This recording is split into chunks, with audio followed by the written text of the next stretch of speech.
పాట వినకపోతే నిద్ర పట్టదు. మీరు పాట వినాలంటే నేను పాడినా ఏంటి?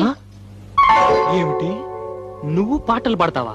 ఏంటండి మరీ అంత తేలిక తీసేశారు? మా ఆశ్రమంలో ఫంక్షన్లు జరుగుతున్నప్పుడు పెద్ద పెద్ద వాళ్ళు వచ్చినప్పుడు నా చేతే పాటలు పాడించేవారు. పాటలు పాడుతున్నప్పుడు ఒకటే చప్పట్లు కొట్టే కొద్దీ నేను పాడేదాన్ని. మరి ఇన్ని రోజులు నాకు ఎందుకు చెప్పలేదు డార్లింగ్? ఏదో ఒకటి వదులు. తలుపులు ముయ్యండి. ఎవరిని వింటారనా? కాదండి, నా పాట మీరు తప్ప మీరు ఎవ్వరూ వినకూడదు.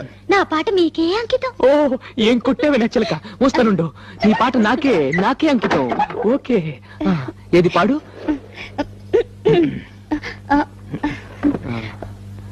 అబ్బా, మీరు నా మొహం అంక చూడకండి, నాకు సిగ్గేస్తుంది. నీ మొహం చూడకుండా ఇంకేం చూడమంటావే? మీరు వెనక్కి తిరగండి. నా దగ్గర ఎందుకు సిగ్గు? మీరు వెనక్కి తిరుగుతాను నా పాడతాను. ఓకే ఓకే ఓకే, నా వీపు చూసి పాడు. ఆహా. దేవుడా దేవుడా